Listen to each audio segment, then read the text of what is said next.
pretty clear plan on how I work. I get asked all the time, what niche should I get into for my business? And I'm really excited to share today somebody who I met 4 years ago who was, in the business and had a level of success and activity, but he found a niche that really resonated for him. He learned about it, he worked it, and he's gone off on this thing and built a business and a career. And I can just see by following him, being his friend, a life around it. It's really a life-changing opportunity.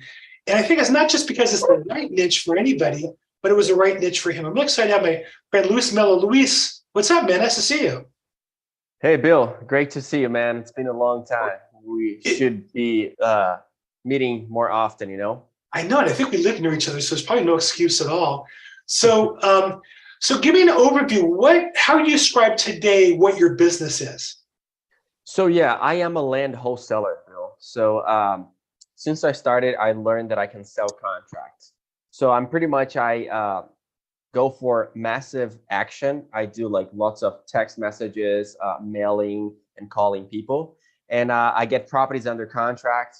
My escrow period is longer. I usually do like 90 days, 60 days sometimes, 4 months sometimes. I have one contract in Anza, Arizona, California, that I have 120 days. And during that time, Bill, I am able to find a buyer for that property. And that buyer pays me a higher amount, and I get the middle part of it. And I do double closing, which probably you are familiar with.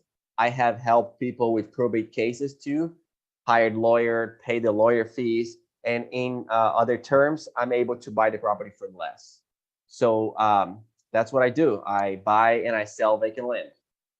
And you started this, I want to say, about 4 years ago after a speaker that you saw. Correct me if I'm wrong here. It was Prosperity Through Real Estate's monthly speaker on land sales that has started you at least with this idea, correct? Yes, correct. Yes, I learned through a guy. He's from Arizona, and he was coming through the weekly meeting on Wednesday. We used to meet, me, Bill, and a couple other people at Sizzler. And they introduced me to this guy, and I was just like, man, I can do so much with that niche. And that's how I learned. And I think the thing, first off, I want to give a shout out to Steve and the Prosperity Through Real Estate. I want to put the information in the chat box because Luis and I met there. And they reopened it again. It's a weekly event every Thursday at the Sizzler in Van Nuys. Live in-person networking of real estate investors. April 26th is the next one, and there's the details. It's Wednesday, Bill. It's Wednesday. I'm sorry, Wednesday. You're right. I'm sorry, Wednesday. And so every Wednesday, and you get to 11:15, and you buy lunch at Sizzler. And now they rent the thing back up to about, like it used to be, about 40, 50 people on a weekly basis. So great event. Shout out to them. Not sponsored by them, but I'm just saying that's where we met. The thing that strikes me, though, about you is, I've seen a lot of people come through that pitch a niche, right? Land or this kind of property, that kind of property. And I remember that it wasn't like you just went and were entertained, but he kind of laid out for you a couple action steps, and you jumped right into the action of the process to get some deals. Like right away, you were texting or calling or emailing, whatever you're supposed to be doing right away. What was it that got you to jump into that rather than just put the book on a shelf and go back to what you were doing before? So, Bill, I started with learning with our friend Robert Kiyosaki. I purchased his course, which is very expensive. It was like $21,000. And I learned a lot. But it seemed to me that there were so much competition in probate, in foreclosure, in short sale, rehab fix. And I was just like, my goodness, how can I get a deal? And then this guy came and talked to me about land, that he was flipping land all across the US from his computer. And I was like, why not, right? And then even before the class started, he gave us a book. And I read that whole book in like 2 days. And before I had any idea on what I was doing, I was sending mail. He taught us send mail, tell them, hey, I'm interested in buying your property. Give me a call if you want to sell. Pretty much, that's it. And they would call me, like a lot of phone calls, and I would be able to like make comparables and everything else. And I just love it because I didn't have to leave my computer. Actually, that's how I like it. If I remember right, you're relatively, at least then, newly married with a young child. Yes, correct. My son is 5.5 years old. So back then he was a year and a half. So it was a way for you to be able to do business without traveling all over or being away a lot of hours. You're able to be home quite a bit. So it worked for you family friendly. How long Yes. was it from when you, and I remember, I think the seminar was like on a Saturday, and I remember seeing you the following Wednesday, and you had started mailing, you had started some part of the process. Like you were on it immediately.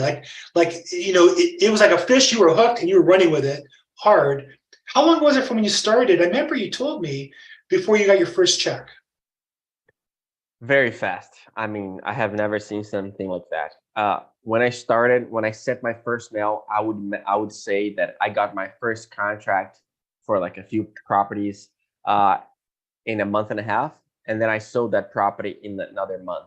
So I believe in 4 months, that's the period that took me to get my money back for like 3 or 4 properties that it was owned by one seller. So one seller gave me the shot. I got like 17 properties under contract. I was able to sell half of them, and half of them I did not sell it. But it was like 4 months to get my first paycheck. Wow. I remember that. And I remember when you got first coming into contract and then we stopped seeing you because you're getting paid so much you couldn't afford to go to the meeting anymore. You were too busy doing deals, right? Yes, I started doing more deals, and I was like, man, I have to focus on that. That's for sure. So let me do this real quick. Let me just get a quick break, do some housekeeping. This is the weekly Real Estate Investors podcast for LA County Real Estate Investors Association. Lloyd Siegel's program, we meet there once a month on the second Thursday of the month at the Iman Center in West Los Angeles, Culver City area. It's a free program, and it's going to be, the next one's on May 11th, which is the second Thursday, 6:30 to 9:30. And I happen to have a couple other good friends who are part of that program. Deborah Razzo is one of the key speakers, and Jen Maldonado, who I've had in this program as well as a guest, are the main speakers. So it's a free event. There's the details, or you can go to lareic.com to get the details and to register. It's free. You can click down there. So love to have you join there. I'm a vendor there and meet people all the time. And the purpose of this call is really just to network and share ideas and share success. And so, but more important than that, I want you to participate. So if you have questions, put in the chat box, raise your hand. We are live streaming live currently to Facebook, YouTube, and LinkedIn. If you're on those channels right now, put a question in. I can bring it to Luis live, or if it's after the fact, I'll either answer it or send it to him for an answer later. So this is meant to be participative because, like Luis, if you really go back to what we talked about, he had a coach or mentor, Robert Kiyosaki, and the land person. We'll talk a little bit more. He had a system. He read the book. He followed the procedures, did the book. So that's part two. And part three is his private community. So we were a group together at the Sizzler. He went to Prosperity Through Real Estate. Tell me today, what do you consider your business in your land banking business? Do you have a coach or mentor? Is it the same one you started? Are you in a different direction? How would you describe who's your mentor, who's your coach today? So yes, I do not have a coach in the land industry. I had before when I started, and I hired that person, and he was very helpful.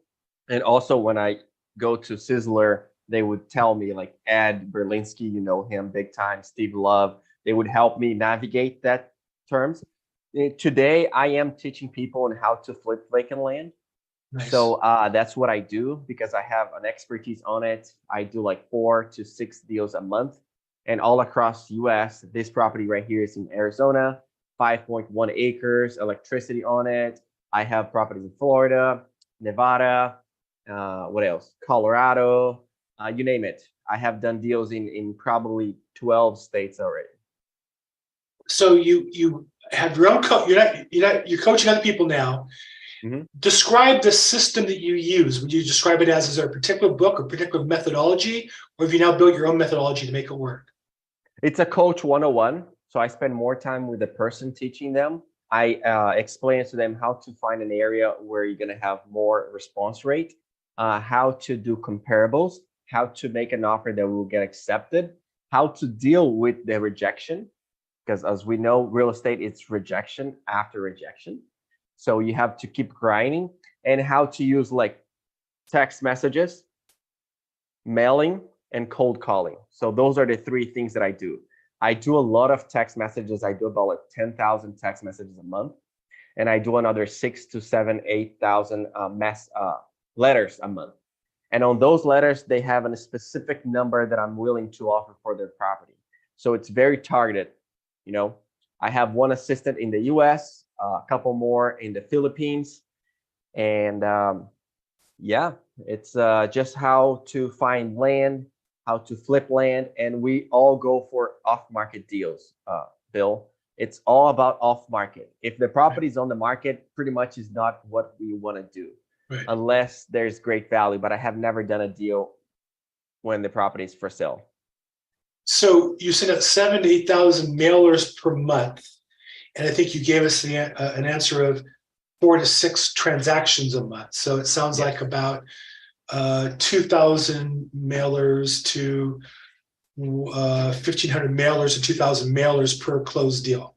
Well, you do have the text message too, right? So some deals come from texting people. Got it. But those numbers are, and so I'm guessing if you're sending out 8,000 pieces of mail, it's going to cost you $8,000 a month or so in mailing costs alone. It's probably 70 cents or 75 cents. Okay. Yeah, it's not cheap, you know, but that's why I'm using a lot of text messages too. Right. Because it's cheaper like that.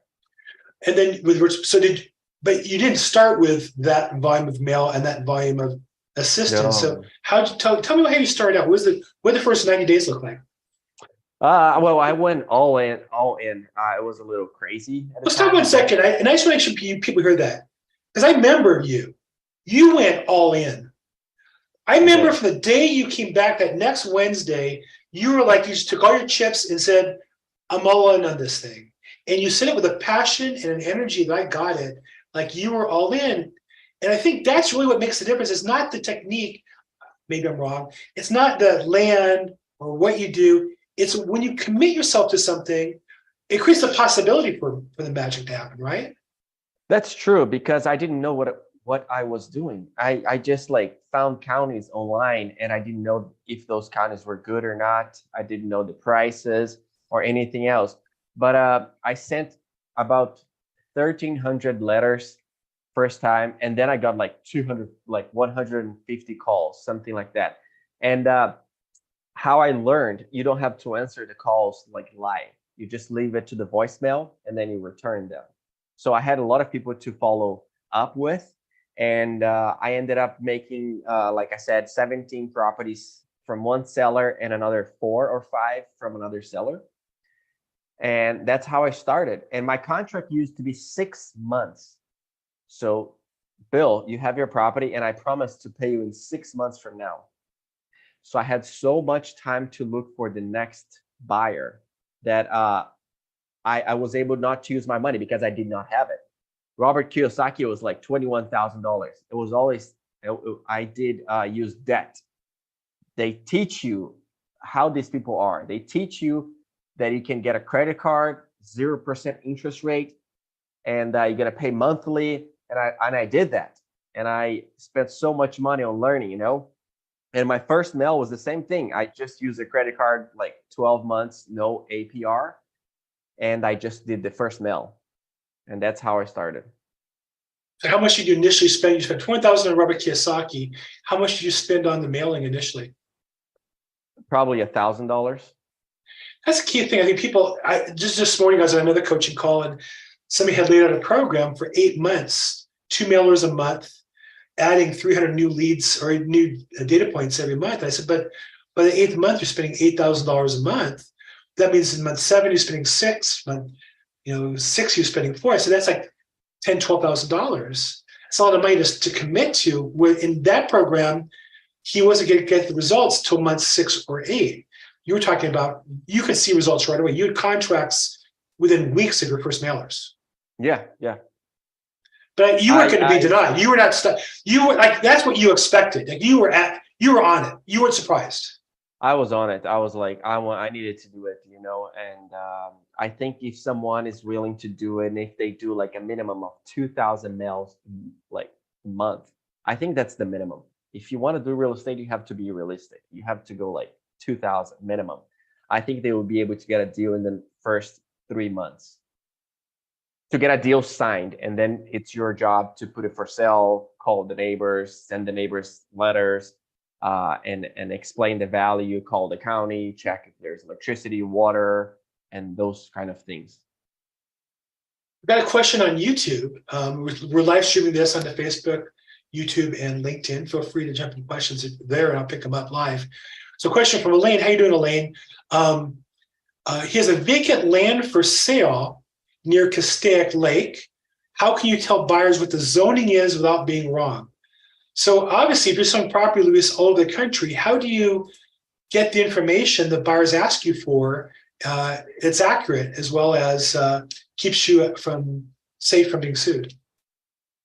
So most of the times the sellers, they don't know anything about the property. And if they do, you don't believe them.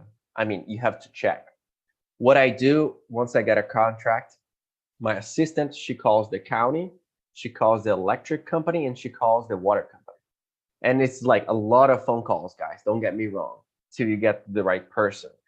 So that's the first step. Also, when you're selling the property, you're gonna put it in there that you do not. Your buyer has to verify all the information, so you don't have the liability.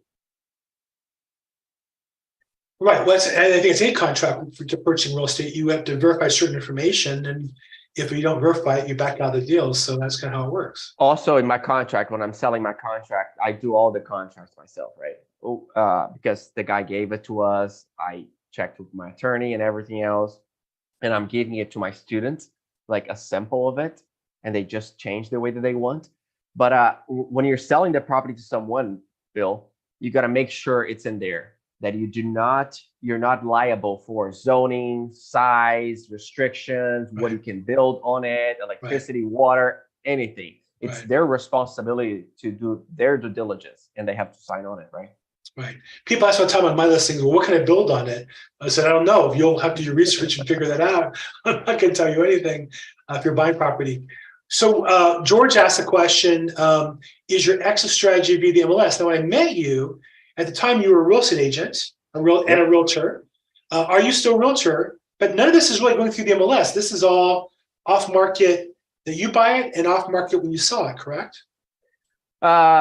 You are half correct. First of all, I am a California realtor. Here, I just got my license. I just renewed my license. So, after 4 years, and it feels good. It feels really good. I do sell houses here in Orange County, and I do help buyers. But my exit strategy, they're different ones. There are multiple, actually. You sell properties on Facebook Marketplace. You sell properties on Zillow, on for sale by owner. You sell properties on brokerless MLS fee. You pay them $300. You offer the buyer a percentage, and you're good. You save like 3%. And you can also sell them on to the neighbors. Those are a few that I can name right now. Okay. But so I do use MLS, yes. But do you list the property in the MLS as a strategy? With the MLS, only if I buy myself with my own money. Okay. And yes. And those you're looking for bigger margin. Yes, that's correct. Like this one is a bigger margin. I'm just closing this week. I'm using someone else's money. I'm borrowing their money, buying the property, put it on the broker list, MLS fee, $300 plus the buyer's commission. And once the deal is closed, he get his money, I get my money, and I have no money on the deal myself. Very nice. So, okay, for those of you on this call, look, the main person that I had in mind was Luis before he took this class, which is there are people on this call who are looking for business opportunity. They're looking for how do I build my business? And I'm not saying that the best way is land. I'm saying the best way for Luis was land. Yeah. And you should learn if it's for you or not. And if it's not for you, then you still can learn what did he do? What was the process for him to go from where he was to where he is now? Now let's talk about, though you do offer one-on-one coaching, you do teach people how to do some of the same things you do and how to work with you. Describe that a little bit. What's that program look like? So first of all, I get to meet the person and I see if they're hungry or not. I do a contract where I tell them that they have to send at least 2,000 mails a month.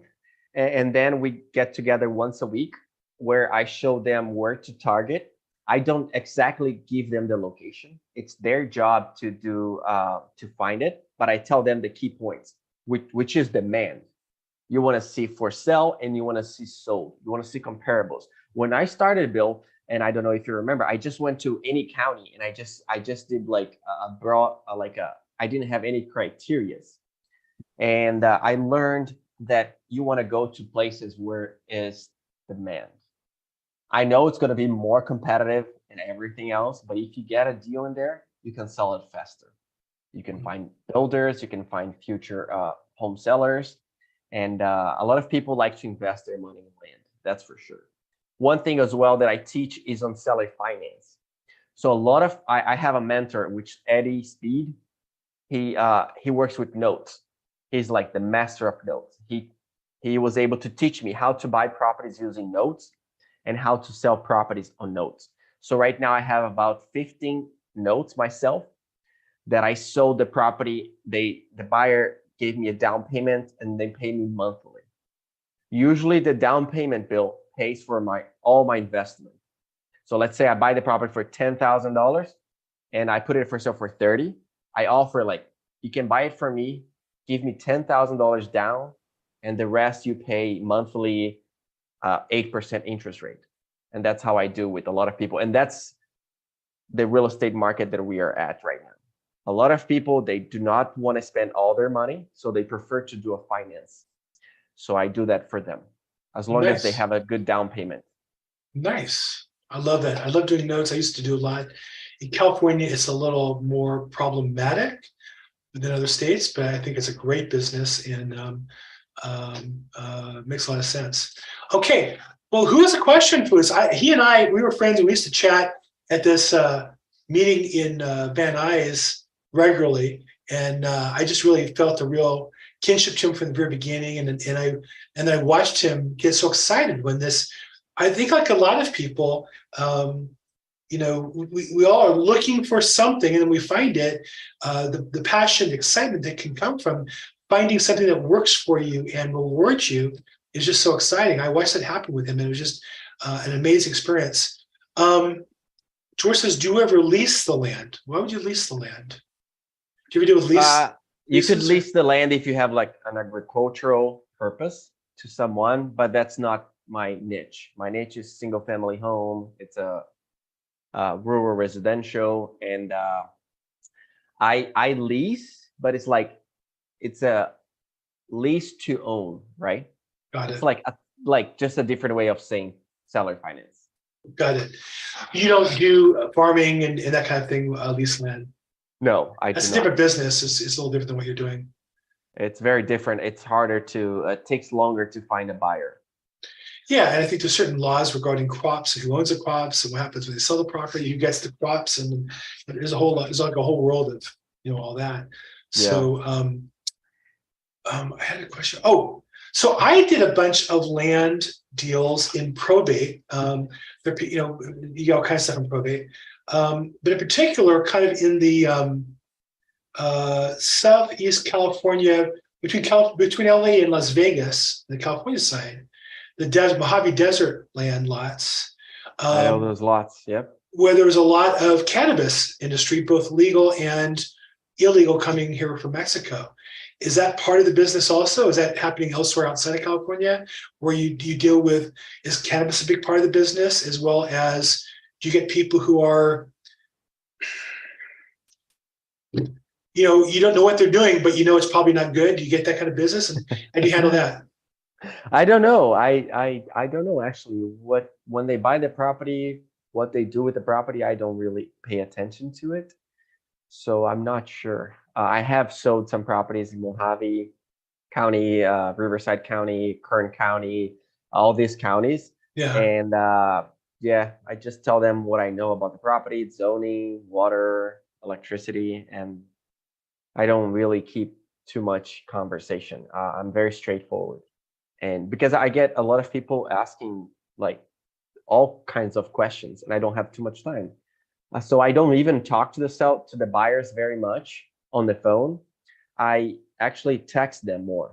So we're Right. texting back and forth, like, and I do always like, what's your question? How can I help? And the greatest thing with vacant land, Bill, is that I don't have to show them the property. Right. I just tell them it's vacant land. Please go check and let me know what you think. Yes. As a real estate agent, I didn't get that till my second listing. The first listing, I thought, oh my gosh, I have to go put a sign up. You don't have to put a sign up. It's good too. It's nice. It's if you want marketing and you want to make it easier for people to find it, maybe it's not required. But much past that, if you can describe where the property is and send to them via text or email, that's about all you have to do. Yeah, I hire photographers for the best properties, and when I hire them, I ask them to put a for sale sign. Nice. So what are you showing us in the background? I know you sell properties here. What is this that you're selling? So right here, this one right here. Okay. Can you see it? Yeah. So that one, I got it under contract for $20,000. I was able to negotiate to drop it down to 17, and then I sold it for 24. Got it. And when you buy the property, I got a question here online. Are you getting the mineral rights? I think the answer is whatever the seller has, you're buying. Whatever you bought, you're selling to somebody else. Usually includes the mineral rights, I think, as a standard.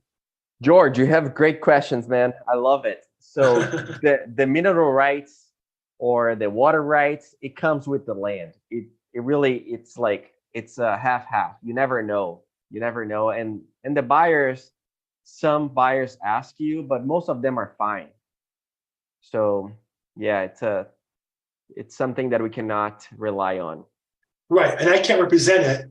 So what I learned was the buyers, when I sold a bunch of lots in the Mojave, the buyers who really buy them, they know how to check what they want. They know to call the water department. They drive the property. They see what's there on their own. The people who ask you on the phone 50 questions are never going to buy the property. That's what I learned. And I would That's say, why look, I don't like.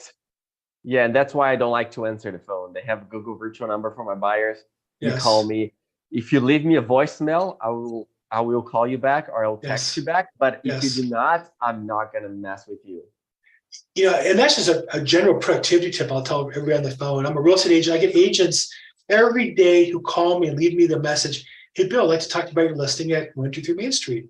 I text them back, how can I help you about 123 Main Street? Bill Gross, EXP Realty. And they'll text me, we talk for a minute? How can I help you? And when I say the third time and they still need to talk to me, here's what I know. We're never going to do business. Those people are so inefficient. They'll never be able to conduct a transaction. Yet people who do business, they want to get to the point as well. And so sometimes you have to just be careful that, there are buyers who ask you a million questions. Those are the ones who are never going to buy the property. That's just my experience as a general rule. Now, what's this you're showing us? It's the property, 5 acres. It's on a HOA community. I have more photos in here, like Memphis, Tennessee, like Oklahoma, Colorado, that I can show. But yes, great point. People that keeps asking you questions and the answers are there on your ad. Those are not the people that you want to talk to.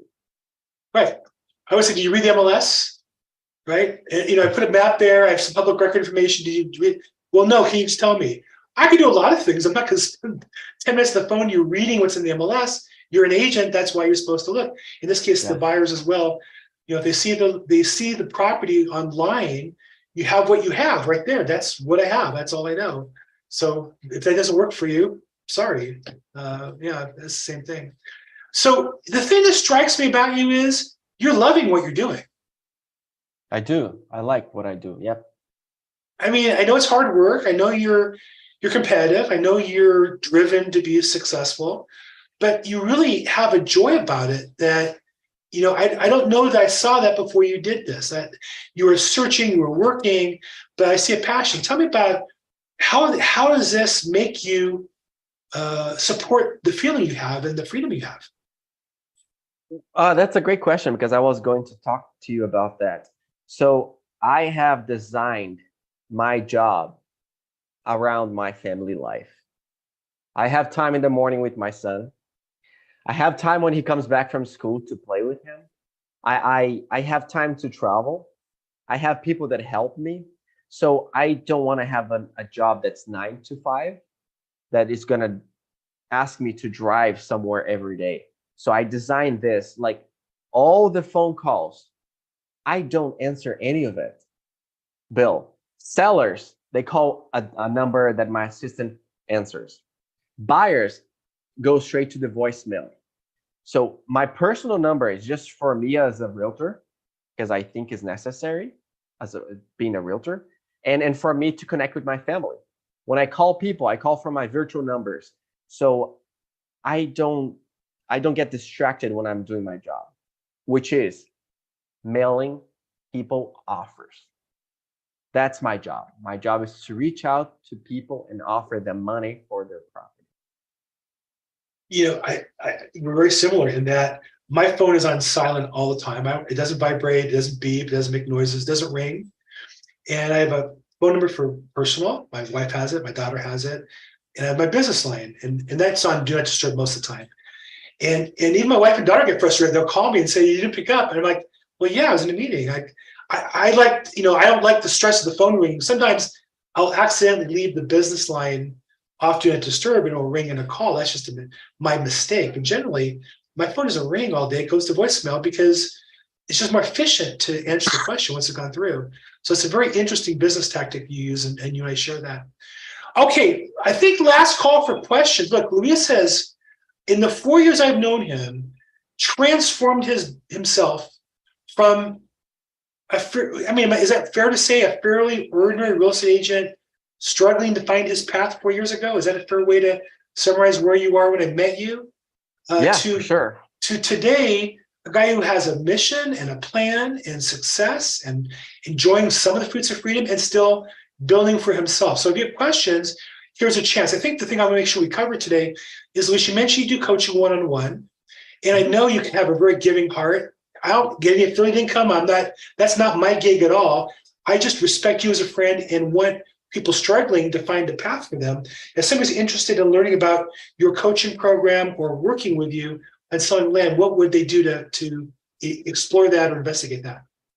So the best way is to email me or reach me on Instagram. Okay. So it's easy. Luis, Luis, Land Coach on Instagram, and luislandcoach@gmail.com. But basically, what I'm gonna teach someone is how to find the deals, because you gotta go forward. You cannot stop. You gotta meet with a person every week. You gotta understand what is the market that you want to do. What kind of land do you want to do? Do you want to do recreational? Do you want to do single family home? Do you want to do commercial? You got to focus on something. Like you were saying, like focus farming, hunting, agricultural.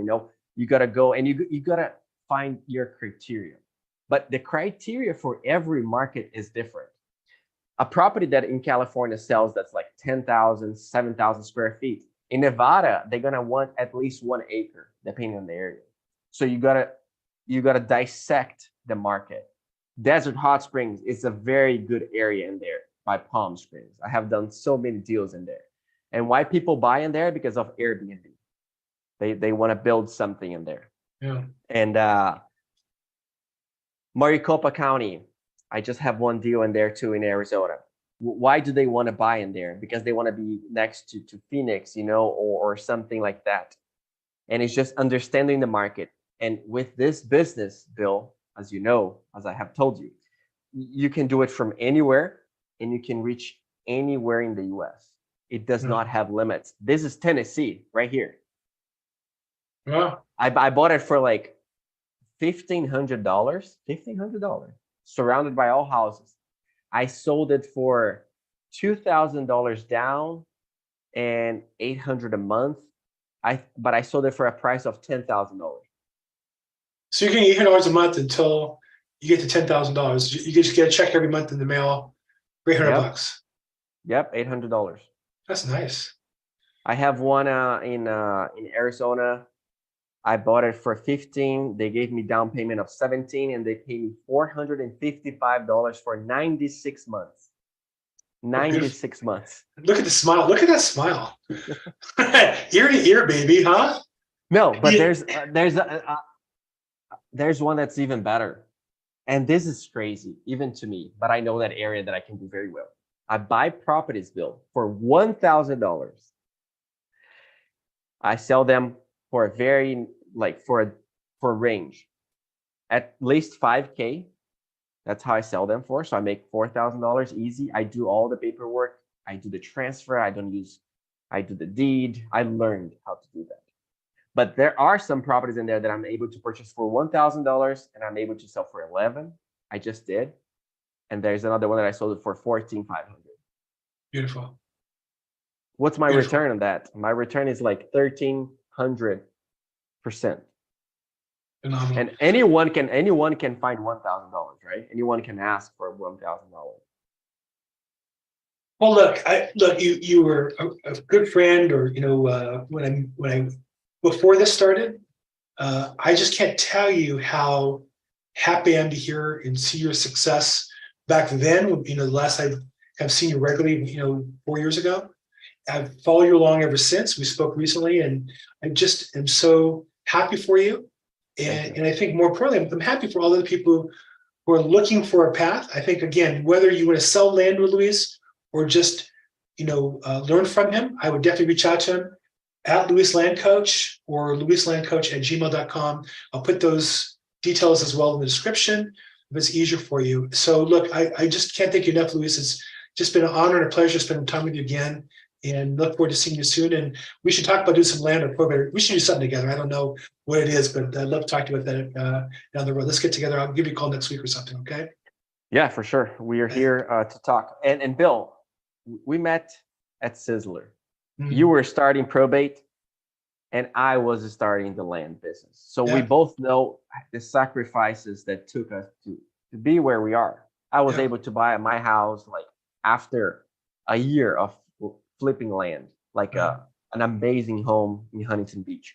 So I know the sacrifices. In the beginning, I used to work as a server, as a valet, and at night when I would get home like 10 p.m., I would research areas to do it.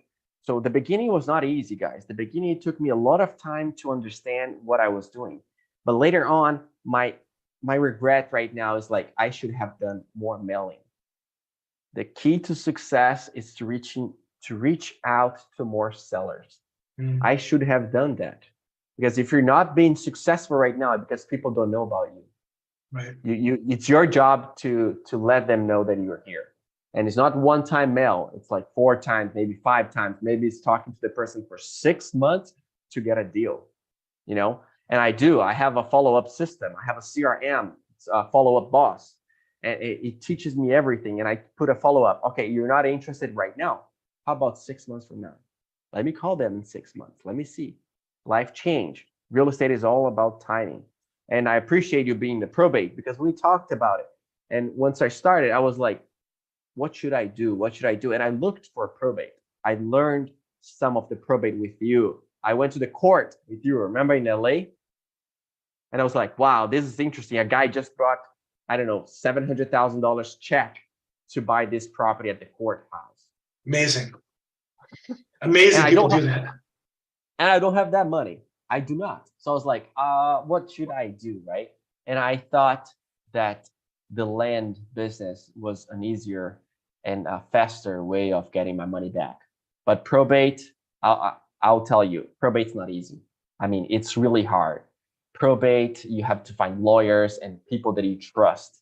I have done, I don't know, several properties that they need help. And it's always hard because you have to find lawyers. You have to make sure everything is all right to buy that property. So it's a niche. You have to find a problem, right, Bill? They have a problem. It's a title issue. It's behind taxes. They're just tired of paying for something that they don't see money coming out of it. It's just your job as a investor to find what is their problem. Yeah. And don't get me wrong, most of them will not tell you in the beginning. And it's okay. It's okay to move on because you're playing with numbers. If one seller does not accept your offer, you have another 1,999 to talk to, right? Right. Your pipeline, you know Grant Cardone, right? Right. Yeah, I see your 10X. Uncle G. Uncle G. Yeah, so your pipeline has to be full, full. And I don't know how many deals it got canceled like the last 5 months, like 3 or 4 deals that got canceled because of this crazy real estate market that we're at. People get nervous, buyers back out. And if it wasn't because I had many more deals in my pipeline, I don't know what I was able to do because I lost like 11,000 in one, 15,000 in another 7,000 in another, and it's okay. It happens. But again, it's reaching out to people, forgetting about rejection. I get a lot of no's, even more than no's. I have a folder in here that's like called angry sellers, cursing me because I'm offering them less than what their property is for. Are those my target sellers? Heck no. I just gonna move on. I'm gonna take it in. Okay, he doesn't want to sell. Let me remove him from my mailing campaign and let's go to the next, because I keep reaching out to them like every 3 months or so. I keep telling them, are you interested in selling? This is my offer. They called me, can you do $2,000 more? I'm like, let me think about it. Yes, I can. Let's do the deal, or I'll meet them halfway. And that's how you have to do it. Negotiate. I just got a contract the other day. The lady, I sent an offer for $3,500 in Florida, and she wrote $7,000. I called her back and I was like, hey, listen, I cannot do $7,000. I can't, because I was going to eat my profit, right? What I can do is I meet you halfway. I'll do $5,000. And then she agreed. I'm just posting the property for sale for 13. So, there are ways that you can talk to people and negotiate. And sometimes, most of the times, they paid a lot of money for their property bill. 2005, 6, and 7, my goodness, they were selling vacant land for so much money. And right now, they're not worth it. And you have to tell them, I'm sorry, you made a mistake. Ooh, that's interesting. I didn't think about that. So I was thinking it makes it harder for you because the prices have run up, but really the fact that prices of vacant land come down, you're just helping people realize the new reality. Yet there's still buyers out there at some price, just not what they paid for it. Yep, correct. And you can use the capital loss. There is the tax code that you can do the capital loss. You can deduct on your tax income. I try to teach them that. Right. Some people are open to it. Some people are just like, I'm gonna have this property for as long as I live, and I don't care about the market. I just want to get paid what I bought for. Wow. And most of the times they're never gonna get it. Some of them are getting more value in taxes than they are from the cash you're giving them. Yeah. Right. If they buy property for $30,000 and sell to you for $2,000, they might get like a $9,000 write-off of their taxes. Deduction taxes is worth more than your $2,000 or $3,000. They get everything. They get if they get $28,000 in capital loss. Yeah. $28,000. Of course, not the property tax that they paid, I think. But also, I tell them, I'm not a CPA, guys.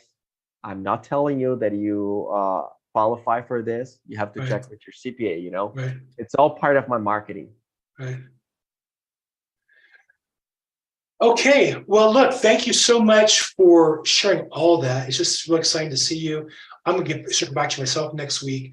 Those who are interested in getting more, at Luis Land Coach on Instagram, or you can email him at luislandcoach@gmail.com. Well worth it. If you're looking for a new niche to build your business, fantastic person. I just can't stand by him strong enough. Luis, thank you so much for your time today. I know you're real valuable. Your time's valuable. You do a lot of work. Thank you so much for sharing your message with people today. Yeah, thanks, Bill. Thanks for your audience. If you guys have any questions, let me know.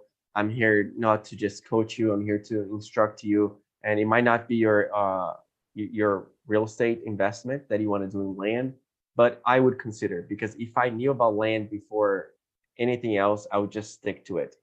Foreclosure is a beast. Fix and flip is a beast. It takes so much of your time and so much of you. And with the land, it's just you're pushing papers. You're pushing papers. And look at that smile. Look at his smile, man. I love it. I mean, I have like 15 properties for sale right now. Every day someone comes and offers me money. I do seller finance, it's just like, it's good. Nice. Can't complain. Luis, thank you so much for the time today. Thanks for the information. I appreciate you. For the rest of you, just a quick wrap up again. This is the LA County Real Estate Association meetup. We do this every Tuesday at 3 p.m. Second Thursday of the month, live event in West Los Angeles, Culver City area on May 11th, which is the second Thursday, 6:30 to 9:30 at the Iman Cultural Center, Motor Avenue in West Los Angeles. And we're really lucky to have a couple of good friends of mine, Deborah Razzo and Jen Maldonado, are two of the four speakers. You Go Girl, particularly oriented towards women. I don't know if there's a bunch of young ladies there. I'm fine hanging out there. And there's a vendors fair beforehand as well. I'm one of the presenters there. So thank you, everybody, for being on the call. We do it every week. Look forward to seeing you guys next week. Thanks so much. Thanks again, Luis.